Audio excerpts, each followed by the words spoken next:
for it. Black History Month. It's about to get a little real in here. Stand your ground. I can shoot if I'm getting beat down. Dead men tell no tales because they're not around. Whites in the 50s didn't want to reinvent the wheel. Don't whistle at a white woman, it might get you killed. Ask Emmett Till. Don't walk in a strange neighborhood in a hood, it might not turn out good. Don't walk in the street not showing respect. You could be the recipient of a cop's two texts unless your skin is of a different hue. Be you, but not in front of them. Do you, but don't take away from them. Be true, but not because of them. Stand your ground, never back down. Let your walk talk for you, but don't make a sound. Speak with your life. Be great. Don't settle for good. Stand your ground and become what they never thought you could. When I say stand your ground, become what they never thought you could, they does not mean if I'm black, white people. They doesn't mean if I'm a male, females. They means every single situation that is going to stop you from becoming what you should be. We're going to be talking about 4 separate ways. Everybody say 4 ways.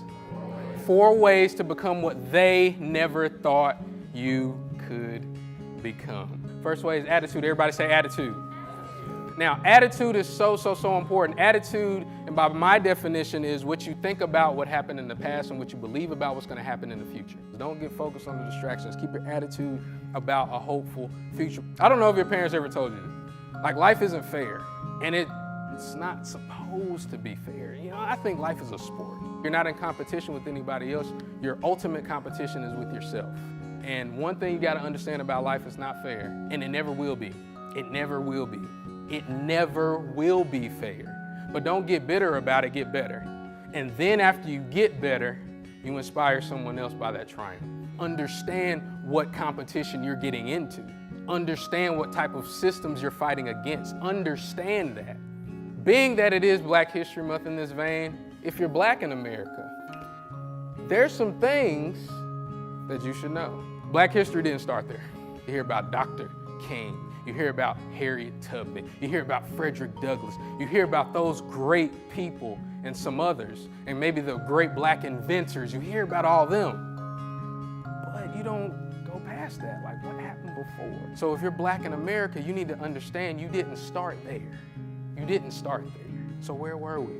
Does anybody know what pyramid that is? Pyramid of Giza. They still can't really figure out how that pyramid was built. This is in Egypt. Egypt is in the continent of Africa. More than likely, people were a little darker. Wow, if the past was like this, if people did this, imagine what I can still do. Imagine how intelligent you are.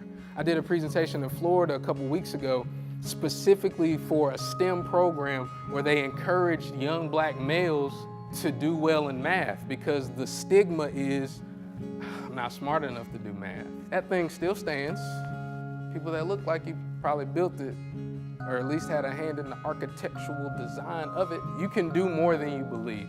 Here's something else I want you to think about. Oh gosh, it's about to get real. I told you it was gonna get real, right? It's gonna get real. I know where we are, I understand. But if you think about this for a second, think about all the things that are in Egypt, that are current day Egypt, and you think about the Bible, just think about this for a second. If great characters and great people in the Bible got lost and hid in ancient Egypt, what could they have looked like? Just think about that for a second. It's more than just slavery. It's more than just Kunta Kinte. It's more than just roots. And if you understand your roots, then you can really, truly produce better fruit.